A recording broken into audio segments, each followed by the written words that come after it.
something like Pegasus. But, sure, yeah. probably less victim. But I mean, I guess with a guy like Jeff Bezos, he probably has someone scan his phone all the time. But I wonder if they could even detect Pegasus at this point. Yeah. And if we know about Pegasus too, how do we know if there's a Pegasus 3? Like whatever sort of workarounds they've found, I'm sure we're not going to be privy to it until it's too late. Yeah, I mean, the layers of surveillance kind of keep zooming out. And, you know, I think this whole intelligence world is getting out of control. I mean, because you've got artificial intelligence, we have what we know is the state of human intelligence.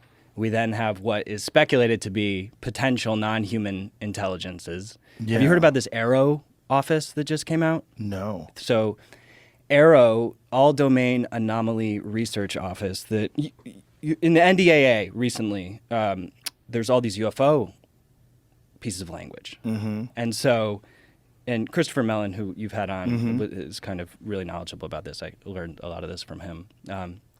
And anyway, the reason I'm talking about this is because I think that intelligence and like secret information, like as it transcends through the corporate world and the government world, like it's all kind of interconnected and like the same types of models are used. So, but anyway, Arrow is the NDAA that recently passed now gives all these whistleblower protections to people to come forward, which is an absolute game changer.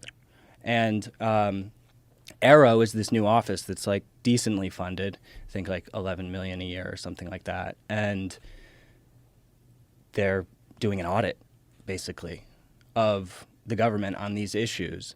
And I think that it correlates to surveillance to me, at least in a in speculation, because like, what is this system? Like, Right. if they're here, which I don't know, but that is surveillance. And, you know, it's just all compartmentalized and we don't know what's going on. So that's why it's great that this office exists. So, like, if someone wants to get a hold of, I feel like when you have something like Pegasus, all you have to do is have access to it, and you can get a hold of anything. And someone wouldn't even know if you. Obviously, Tucker didn't know. I don't know what kind of security protocols Tucker's company or what he uses, but obviously he didn't know that they had access to his phone. Right. Yeah, I don't know all the specifics of Pegasus, but we also know everything from Snowden and the PRISM program, which maybe was winded down a little bit. I remember I heard some of that stuff got rolled back, but realistically, no. It's probably expanded, and for sure. Yeah. Yeah, I mean, I'd imagine they could do I imagine they could just get all the access to anyone who's in any room. Just zoom in on that room, know where all the phone numbers are, and just bam. Yeah, but the paradox of having all these back doors is that it makes everybody less safe. It makes all of the government people less safe to have these back doors. I mean, right. in some of the Twitter files, we found that these chat rooms that they had were using Signal. Yeah. The government uses Signal very heavily. Yeah. And the Twitter rooms where they had people from the social media industry and they use that. So to advocate for backdoors into encryption is just like self-mutilation. It's bizarre. It's bizarre, but it's one of those things where they want to use it on other people, even if it could be used against them. They probably feel like a lot of the people they're checking in on don't have access to that. Like like a standard journalist, like if they want to zoom in on Matt Taibbi's phone, I'm sure he doesn't have access to that. So it's like he can't use it on them, but they could use it on him. Yeah, I just feel like we're living in sort of a petri dish a little bit. I just like the type of information that the level of discourse on this planet right now is very tampered down compared to what's really going on. I mean, that's just an undeniable fact. Tampered down?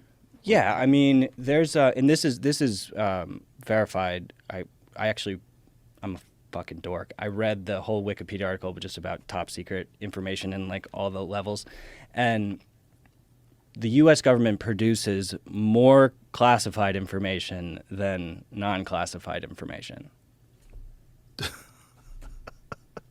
So even if like there's an audit, they could redact everything.